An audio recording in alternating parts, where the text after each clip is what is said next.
Dear students, अब हमारा topic आता है laws of exponents for real numbers. तो ये लॉज ऑफ एक्सपोनेंट्स हम 7th क्लास में पढ़ के आए हैं, 8th में भी पढ़ के आए हैं। अब फिर हमारे पास ये टॉपिक आ गया है। तो इसमें देखिए फर्स्ट लॉ क्या कहता है, a to the power m into a to the power n is equal to a to the power m plus n। इसका मतलब ये है कि जब बेस इक्वल हों, ये देखिए एक्सपोनेंशियल फॉर्म होती है, ये एक्सपोनेंशियल फॉर्म है, इनको बेस बोलते हैं और ये होता है एक्सपोनेंट, या इसको पावर भी बोलते हैं। ठीक है, power a to the power m, a to the power n। तो जब बेस इक्वल होते हैं, मल्टीप्लाई कर के केस में पावर क्या हो जाती हैं, ऐड हो जाती हैं। ये हम पहले भी सीख के आए हैं। अब जैसे एग्जांपल ले रहे हैं हम, देखिए फॉर एग्जांपल मान लो ये दिया हुआ है हमें 17 to the power 2 into 17 to the power 5, ऐसे दे दिया।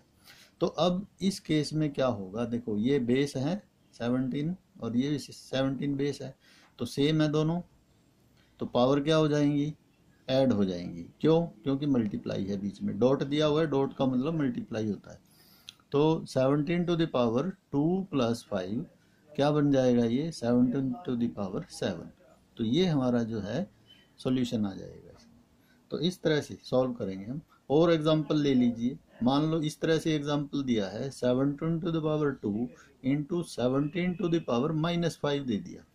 अब ये पावर नेगेटिव है, लेकिन मल्टीप्लाई के केस में हम इन दोनों को क्या करेंगे, ऐड करेंगे। तो ये है 17 to the power 2 plus bracket में क्या लेंगे, -5। अब प्लस इंटू माइनस क्या होता है, माइनस। तो 17 टू द पावर 2 -5, तो इसको हम क्या लिखेंगे, 17 टू द पावर 2 में से जब हम 5 सब्ट्रैक्ट करते हैं तो क्या आता है, -3, क्योंकि माइनस का नंबर बड़ा है, प्लस का छोटा है, तो साइन माइनस का आएगा और बड़े में से छोटा सब्ट्रैक्ट कर देंगे। ठीक है, तो इस तरह से ये क्वेश्चन जो है हम सॉल्व कर सकते हैं, लॉ ऑफ एक्सपोनेंट्स जो है अप्लाई कर सकते हैं। अब सेकंड लॉ क्या कहता है, अब देखो सेकंड लॉ आता है हमारे पास। सेकंड लॉ है a to the power m divide by a to the power n, यानी ये डिवाइड के केस में। अब पहले मल्टीप्लाई का केस था, अब क्या है, डिवाइड है। तो डिवाइड के केस में बेस सेम है, पावर क्या हो जाएंगी, सब्ट्रैक्ट हो जाएंगी, m माइनस n हो जाएगा। तो देखिए इसका एग्जांपल लेते हैं। फॉर एग्जांपल देखिए हमें ये दे दिया 23 to the power 10 divide by, divide ऐसे भी लिख सकते हैं हम, 3 टू द पावर 7। अब देखो ये बेस 23 सेम है, पावर अलग अलग है, तो हम क्या करेंगे, बेस वही रहेगा 23 और पावर क्या हो जाएगी, सब्ट्रैक्ट हो जाएगी, 10 माइनस क्या हो जाएगा, 7, यानी 23 टू द पावर 3 आ जाएगा। तो इस तरह से ये क्वेश्चन जो है हम सॉल्व कर सकते हैं। मान लो इस तरह से दिया है 23 टू द पावर -10 और 23 टू द पावर 7। तो इस केस में क्या होगा, वही बेस सेम है, पावर को ऐड कर दो। तो अब ये सब्ट्रैक्ट कर दो, सब्ट्रैक्ट करेंगे डिवाइड के केस में, तो सॉरी, तो 23 टू द पावर -10 और ये देखो ये -7 हो जाएगा। तो इसको हम 23 टू द पावर -17 लिख सकते हैं। तो इस तरह से एक एग्जाम्पल लेकर के ये क्वेश्चन जो है सॉल्व कर सकते हैं हम। तो देखिए मल्टीप्लाई के केस में पावर ऐड हो गई थी और डिवाइड के केस में पावर क्या हो जाएगी, सब्ट्रैक्ट। हम इस क्वेश्चन को देखो ऐसे भी कई बार दिया आ जाता है 23 to the power 10 divide by 23 to the power 7। तो इन दोनों का मीनिंग सेम है। ठीक है, तो इसको हम क्या करेंगे, 23 टू द पावर 10 -7 क्या हो जाएगा, वो 23 टू द पावर 3। ठीक है, तो ये और इसका दोनों का मीनिंग क्या है, सेम है। ठीक है, अब इसके बाद आता है थर्ड लॉ। थर्ड लॉ क्या कहता है, थर्ड लॉ कहता है a to the power m to the power n, यानी a की पावर m है और उस सारे की होल पावर क्या है, n। तो इस केस में पावर की मल्टीप्लाई पावर से हो जाएगी, तो a to the power m into n, mn हो जाएगा। तो अब एग्जाम्पल ले लीजिए। फॉर एग्जाम्पल इसके एग्जाम्पल हैं हमारे पास, जैसे 5 टू द पावर 2 है और उस सारे की होल पावर क्या ले लेते हैं हम, 7। तो क्या हो जाएगा 5 टू द पावर 2 7 द 14, ठीक है। तो ये हो जाएगा। या मान लो ऐसे दे दिया 5 टू द पावर 2 और उस सारे की होल पावर क्या है -7, तो इसमें भी हम पावर की मल्टीप्लाई पावर से करेंगे, तो 5 टू द पावर 2 7 द -14। मान लो इस तरह से दिया है 5 to the power -2 to the power 7, तो उस केस में क्या होगा 5 टू द पावर -14 मल्टीप्लाई होगी पावर की पावर से। ऐसे दिया है 5 to the power -2 to the whole power -7, तब भी मल्टीप्लाई करेंगे हम 5 to the power minus minus क्या हो जाएगा प्लस 2 4 7 द 14, तो ये प्लस हो जाएगा। तो इस तरह से ये क्वेश्चन जो है हम सॉल्व कर सकते हैं यदि हमें लॉ ऑफ एक्सपोनेंट्स का पता है। इसके बाद आता है फोर्थ लॉ। फोर्थ लॉ क्या कहता है a to the power m into a to the power m b to the power m, sorry a to the power m into b to the power m, यानी base अब different है power same है। तो इस case में क्या होगा base की मल्टीप्लाई हो जाएगी पावर सेम रहेगी, यानी a की भी पावर m है और b की भी पावर m है, तो पावर सेम है तो बेस की क्या हो जाएगी मल्टीप्लाई, यानी a की a into B to the whole power m, यानी a की भी पावर m है इसका मतलब और b की भी पावर क्या है m। तो अब इस तरह के एग्जाम्पल हैं देखिए हमारे पास। फॉर एग्जाम्पल जैसे 7 to the power 3 into 9 to the power 3 दे दिया। अब इसमें क्या है देखो 7 की भी पावर 3 है और 9 की भी पावर 3 है, बेस डिफरेंट हैं और पावर क्या है सेम है, तो हम क्या करेंगे 7 into 9 to the whole power 3, और 7 को 9 से मल्टीप्लाई कर दो 7 9 the 63 to the whole power 3, power same रहेगी बेस की मल्टीप्लाई कर देंगे। डिवाइड के केस में भी कर सकते हैं हम 7 to the power 3 divide by 9 to the power 3, तो इसमें भी देखिए पावर देखिए सेम है तो हम बेस को डिवाइड कर देंगे 7 by 9 to the whole power क्या लिख सकते हैं 3। तो इस तरह से ये क्वेश्चन जो है सॉल्व कर देंगे। तो ये फोर्थ लॉ हो गया हमारा, ठीक है। इसके बाद जैसे एक लॉ आता है हमारा fifth law x to the power -m, ये नेगेटिव में दे दिया पावर को, तो इसको पॉजिटिव में चेंज करने के लिए क्या होगा ये जो बेस है इसका रेसिप्रोकल हो जाएगा, पावर पॉजिटिव हो जाएगी और बेस का क्या हो जाएगा रेसिप्रोकल। इसको हम ऐसे भी लिख सकते हैं 1/x to the whole power m, ठीक है, दोनों का मीनिंग सेम है, यानी x की पावर m ही है ये, ठीक है। तो ये ला भी हम कर सकते हैं, ठीक है। अब जैसे इसका एग्जांपल ले लीजिए, हमारे पास बहुत सारे एग्जांपल हैं इनके।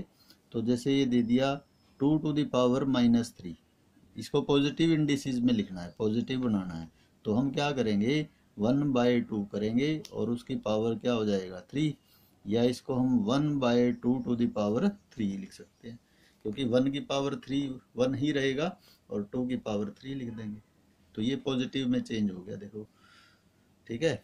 या कई बार ऐसे आ जाता है 1/2 टू द पावर -4, ठीक है। तो इसका हम क्या करेंगे देखो बेस ये है हमारे पास 1/2, इसका क्या कर देंगे हम रेसिप्रोकल कर देंगे और पावर प्लस हो जाएगी, इसका मतलब है 2 to the power 4, 2 to the power 4, इसका मतलब क्या है 2 टू द पावर 4। तो इस तरह से ये क्वेश्चन जो है सॉल्व करना है। और एक आता है अब जैसे x to the power 0, x to the power 0 किसके इक्वल होता है 1 के इक्वल, या a टू द पावर 0 1 के इक्वल, या 2 टू द पावर 0 1 के इक्वल। अब ये कैसे होता है 1 के इक्वल, देखिए तो इसको मैं बता रहा हूँ। जैसे ये दे दिया फिर 2 टू द पावर 0 जो है वो 1 होता है, ये 1 के इक्वल कैसे होता है ये मैं एक्सप्लेन कर देता हूँ। अब जैसे 2 टू द पावर 0 है ना, 0 को हम क्या लिख सकते हैं 1 - 1 लिख सकते हैं, या 2 - 2 लिख सकते हैं, 3 - 3 भी लिख सकते हैं, 4 - 4 भी लिख सकते हैं, क्योंकि 0 के इक्वल होते हैं ये सभी। तो अब देखिए 2 to the power 1 base same है और ये पावर क्या है सब्ट्रैक्ट है 1 - 1 है, तो हम इसको डिवाइड में ले लें, तो 2 डिवाइड बाई क्या हो गया 2 और 1 के इक्वल होता है ये, तो इस तरह से ये 2 टू द पावर 0 1 के इक्वल होता है, या x टू द पावर 0 भी 1 के इक्वल होता है, या y टू द पावर 0 भी 1 के इक्वल होता है, 7 टू द पावर 0 भी 1 के इक्वल होता है, ठीक है, 1 टू द पावर 0 भी 1 के इक्वल होता है। उसका ये तरीका है करने का सॉल्व, ठीक है। तो इस तरह से ये हम यदि किसी भी नंबर की या डिजिट की पावर 0 है तो वो 1 के इक्वल होता है। तो कैसे होता है वो मैंने बता दिया तुम्हें, एक बार फिर बता देता हूँ। मान लो जैसे ये a टू द पावर 0 है, ये 1 के इक्वल प्रूव करो, तो हम 0 को a टू द पावर 0 को क्या लिख सकते हैं, 1 माइनस 1 लिख सकते हैं। तो इसका मतलब क्या है, a to the power 1 divide by a to the power 1। Power subtract थी ना, तो हमने बेस वही रखा, पावर पॉजिटिव कर दी। तो अब देखो a to the power 1 upon a to the power 1 का मतलब है a अपॉन a, तो a से a कैंसिल हो गया 1 पे, तो क्या आ गया हमारे पास 1 आ गया। तो इस तरह से ये किसी भी नंबर की डिजिट की या लेटर की पावर 0 होता है तो वो 1 के इक्वल इस तरह से आता है। इसके बाद हमारे पास आती है इसकी एक्सरसाइज। अब एक्सरसाइज 1.6 आती है। ये कहता है फर्स्ट क्वेश्चन में फाइंड, फर्स्ट पार्ट है 64 टू द पावर 1/2। हमें इसको सॉल्व करना है, तो हमें ये पावर ख़त्म करनी है यहाँ से 1/2। तो क्या करेंगे, देखो ये 1/2 जो है 2 से ख़त्म होगा, ठीक है। 2 से इसको जब मल्टीप्लाई करेंगे तो 2 से 2 कैंसिल। तो उसके लिए हम 2 कैसे बनाएंगे, 64 का बनाएंगे। अब 64 परफेक्ट स्क्वायर है, ये किसका स्क्वायर है, 8 का स्क्वायर है। 8 स्क्वायर 64 होता है, तो 64 को हम क्या लिखेंगे 8 स्क्वायर, और उसकी पावर क्या है 1/2। अब इनको मल्टीप्लाई कर दिया हमने, 2 से क्या हो गया 2 कैंसिल हो गया, तो हमारे पास क्या बच गया 8 बच गया।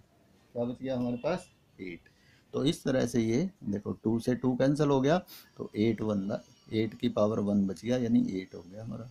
ऐसे ही 32 टू द पावर 1/5 है, 32 टू द पावर 1/5। अब 32 को पावर 5 में चेंज करेंगे। हम क्या करते हैं 32 के प्राइम फैक्टर करते हैं, 2 पे डिवाइड होता है 16, फिर 2 पे डिवाइड करो 8, फिर 2 पे डिवाइड करो 4, फिर 2 पे डिवाइड करो 2, फिर 2 पे 2 1 2। अब देखो 1 2 3 4 5 टाइम आ गया हमारे पास 2, तो हम 32 को क्या लिख सकते हैं 2 टू द पावर 5, और उस सारे की होल पावर क्या है 1/5। 5 से 5 क्या हो जाएगा कैंसिल, हमारे पास क्या बचेगा 2। ऐसे ही थर्ड पार्ट आता है इसका। अब क्या है 135 है, 125 है, उसकी पावर क्या दी हुई है 1/3। अब 125 के प्राइम फैक्टर कर लो, 5 पे जाता है 5 टू द 10, 5 5 द 25, फिर 5 पे जाता है 5 5 द, फिर 5 पे 5 1 द 5।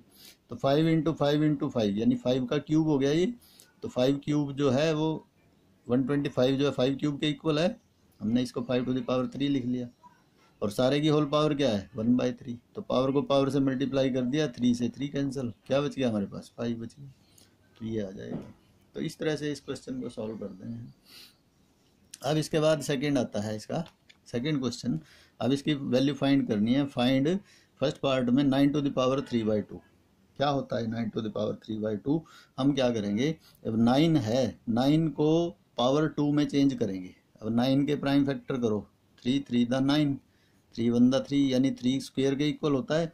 तो 9 को हम 3 स्क्वायर लिख लेंगे, 3 इंटू 3 3 स्क्वायर, और सारे की होल पावर क्या है 3/2। पावर को पावर से मल्टीप्लाई कर दिया, देखो 2 से 2 कैंसिल हो गया, तो हमारे पास क्या बच गया 3 टू द पावर 3 बच गया।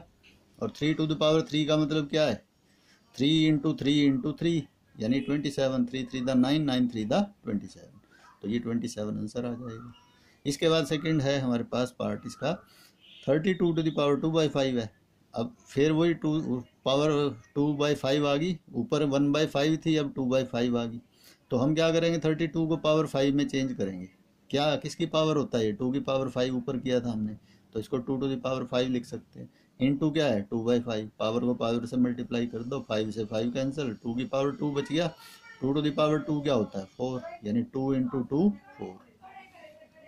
इसके बाद थर्ड पार्ट आता है 16 टू द पावर 3/4 है। अब 16 को उसी तरह से पावर 4 में चेंज करेंगे। ये 2 की पावर 4 होता है, 2 को 4 टाइम मल्टीप्लाई करो तो 16 आता है। 2 टू द देखो 2 into two into two into two 4 time, 2 to the 4, 4 to the 8, 8 to the 16, यानी 16 के प्राइम फैक्टर क्या हो गए 2 into two into two into to, यानी 2 टू द पावर 4। तो 2 टू द पावर 4 लिख लिया, और उसकी पावर क्या है 3/4, मल्टीप्लाई कर दो पावर को पावर से, 3 4 से 4 कैंसिल हो गया, 2 टू द पावर 3 बच गया, 2 टू द पावर 3 क्या होता है 8 होता है। ऐसे ही इसका फोर्थ पार्ट आता है 125 टू द पावर -1/3 है। 125 किसका पावर 3 है 5 की पावर 3 है, और उस सारे की पावर क्या है -1/3, मल्टीप्लाई कर दो, 3 से 3 कैंसिल हो गया, 5 टू द पावर -1 आ गया। 5 टू द पावर -1 को हम इसको प्लस में चेंज करेंगे तो क्या करेंगे बेस का रेसिप्रोकल कर देंगे, 1/5 आ जाएगा हमारे पास। ठीक है, तो इस तरह से ये क्वेश्चन जो है सॉल्व कर देंगे। इसके बाद आता है हमारे पास थर्ड क्वेश्चन आता है सिंप्लीफाई। तो सिंप्लीफाई फर्स्ट पार्ट में देखो 2 to the power 2/3 into 2 to the power 1/5। अब ये लॉ ऑफ एक्सपोनेंट आ गए हमारे पास, फर्स्ट लॉ आ गया। फर्स्ट लॉ में देखो ये बेस है और ये पावर है, बेस सेम है, बीच में मल्टीप्लाई है, तो पावर क्या हो जाएंगी ऐड हो जाएंगी, तो बेस सेम रहेगा 2 और पावर ऐड हो जाएगी 2/3 प्लस 1/5। एलसीएम लेकर के इसको 15 एलसीएम आ गया, 3 से डिवाइड करो 5 पे गया, 5 टू द 10 प्लस 5 से डिवाइड करेंगे 3 पे गया, 3 1 द 3, तो 10 प्लस 3 क्या हो जाएगा 13/15, तो 2 टू द पावर 13/15 आ जाएगा। तो ऐसे ही सेकंड पार्ट है इसका। अब 1/3 टू द पावर 3 है और सारे की होल पावर क्या है 7, तो इसको देखो पावर से पावर की क्या हो जाएगी मल्टीप्लाई, तो 1/3 7 का क्या हो जाएगा 21। इसको प्लस में चेंज कर सकते हैं, रेसिप्रोकल कर दो, 3 टू द पावर ये प्लस को ऊपर ले जाएंगे तो नेगेटिव हो जाएगा, 3 टू द पावर -21 भी लिख सकते हैं इसको। ठीक है, तो इस तरह से इसको हम ये भी लिख सकते हैं 1/3 टू द पावर 21, ये भी इसके इक्वल ही है। ठीक है, तो इसके बाद आता है थर्ड। अब 11 टू द पावर 1/2 है अपॉन 11 टू द पावर 1/4 है। अब ये डिवाइड आ गया, देखो सेकंड लॉ है, बेस सेम है, डिवाइड है, पावर डिफरेंट है, तो पावर सब्ट्रैक्ट हो जाएंगी, 1/2 minus 1/4, 11 to the power 1/2 minus 1/4 हो जाएगा। 11 टू द पावर इन दोनों का एलसीएम ले लो, 2 और 4 का 4 आ गया, 2 से डिवाइड करो इसको 2 पे गया, 2 1 द 2, माइनस 4 से डिवाइड करेंगे 1 पे गया, 1 1 द 1, 2 माइनस 1 क्या हो गया 1/4, तो 11 टू द पावर 1/4 आ गया। इसके बाद फोर्थ पार्ट है 7 to the power 1/2 into 8 to the power 1/2। अब बेस अलग अलग हैं, पावर क्या है सेम है, तो पावर सेम है बेस अलग अलग हैं, बेस की मल्टीप्लाई कर दो पावर सेम रहेगी, तो 7 इंटू 8 टू द पावर 1/2, यानी 7 8 द 56, 56 टू द पावर 1/2, तो ये हमारा आंसर आ जाएगा। तो इस तरह से ये क्वेश्चन जो है हम सॉल्व कर देंगे।